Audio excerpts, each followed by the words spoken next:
This is Big Dave, and we are honored, excited, privileged to have on the phone with us one of the great guitar players. I guess number 74 according to Rolling Stone. Mr. Johnny Winter. John, thank you so much for calling in, man. Sure. Hey, I have been a fan. I was one of those few people who actually found your first recording, Progressive Blues experiment, in a record store. Really? It was one of those things where you could listen to the album, and I put it on there, and it was like, holy crap, I'm buying this album. Who is this guy? That's great. I mean, so it's kind of cool for me in a way to see your career, take off, and it literally did take off about that time, and just go like a skyrocket. Yeah, it did. And see people jumping on this train that I'd already found out about, and was like, yeah, this is definitely one to be on. Let me ask you this. I love to ask artists this because PR people put out all kinds of information, and the artists don't really keep track of anything. Yeah, that's true. You were in a bunch of bands, or you formed a bunch of bands before you actually recorded Progressive Blues Experience. Oh, yeah, a lot of bands, a lot of different bands. How many of those bands do you think you can name? Started out, the first band was Johnny and the Jammers. Then it was Johnny Winter and the Crystaliers. Then the Black Plague. And then it was It and Them. There's still a ton. But I do like Johnny Macaroni and the Jammers. No, I knew that was never right. Never right. That was a kiddie show that I was on called Don Mahoney, and that was just a joke. I was never Don Macaroni. And you did that, and then also I think you tried out for Tom Mack with your brother Edgar. Yeah. What happened with you and Edgar that Edgar got lost and wound up in the jazz section? Yeah, I think so. I do own an Edgar Winter album though. Oh, sure. And it's road work, which I love to listen to that even to today. It's just a great piece of work. Now, I read, in doing the interviews, I thought I knew a lot about you, but I came across some stuff that I didn't know. And one is that your dad actually worked on Stovall Plantation. No, he didn't really work on it. He didn't work on Stovall. He was in the cotton business, so. Yeah. That's a pretty close tie. I mean, I was kind of knocked out that was in there. Yeah, one of my relatives worked at the commissary. I looked it up on the internet, just Stovall's plantation, and it's interesting. It says it was a modest plantation, and it had its own commissary, which of course all of them did, a juke joint, and a church. Yeah. Yeah, Buddy Waters worked on Stovall's for a long time. Oh yeah, and I love the story of how Muddy actually got recorded by Alan Lomax. That's right. When Lomax pulled up and was looking for Robert Johnson, and Muddy knew that he'd already passed away, Yeah, 2-3 weeks earlier, and decided that if it was a recording contract, that he could definitely sit in for Robert. Yeah. The record industry hasn't changed much. No. A lot of people don't know that Johnny Winter was at Woodstock. Oh, yeah. It's not any good to ask any questions about it because evidently you don't remember a lot. Wow, we'd done a lot of festivals, and I was really tired, and I went to the press trailer and went to sleep on a bag of garbage for a pillow right before we went on. Well, a lot of people don't realize that at that time it was a gig. It was another gig in a line of gigs. Yeah, we played a lot of festivals that year. Yeah, so I mean, it didn't go. Now, I actually got to see you in Anaheim Stadium here, and you embarrassed the other people on the bill. I mean, you were phenomenal. People were walking out. We're all talking about that guy who went ahead of ZZ Top. Man, you were unbelievable that day. I got to tell you, I still think back on it and am impressed with the show you put on. Oh, thank you.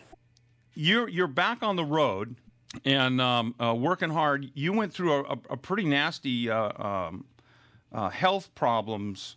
I know the last time that you were out here that you were really kind of physically fighting through it, but now you're doing really good. Yeah, everything's fine now. What's the change? What's the difference?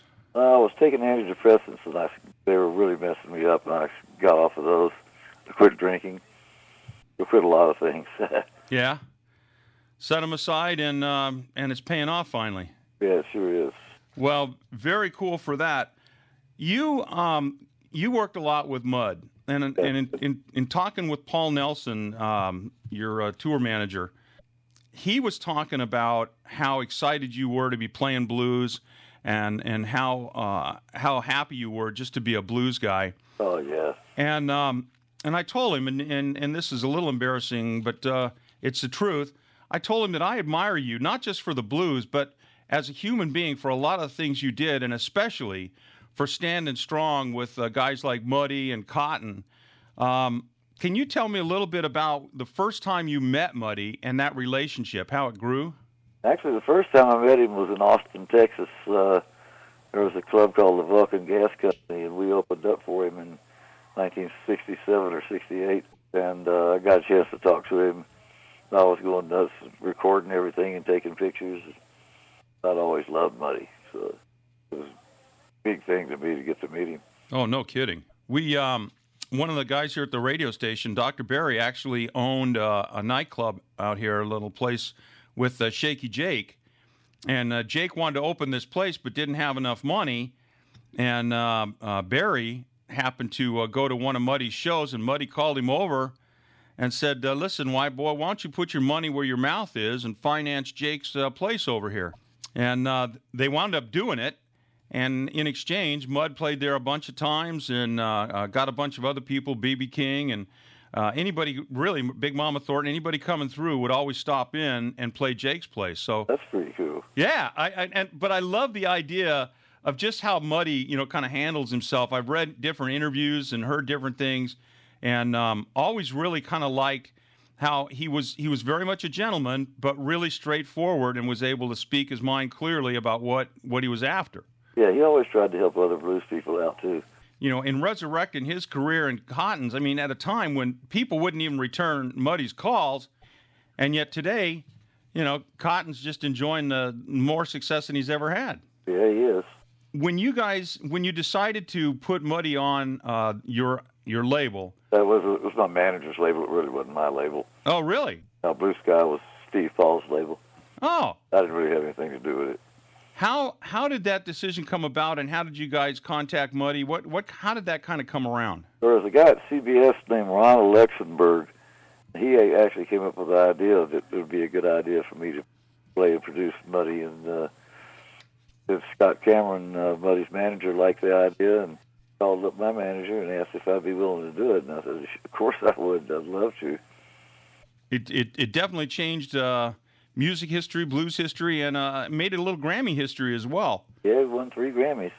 Listen, in playing the blues, who are some of your influences? I know the influences you had when you first started out, but like today, who do you listen to today in the blues? Mostly the old stuff from the 20s up through the 70s.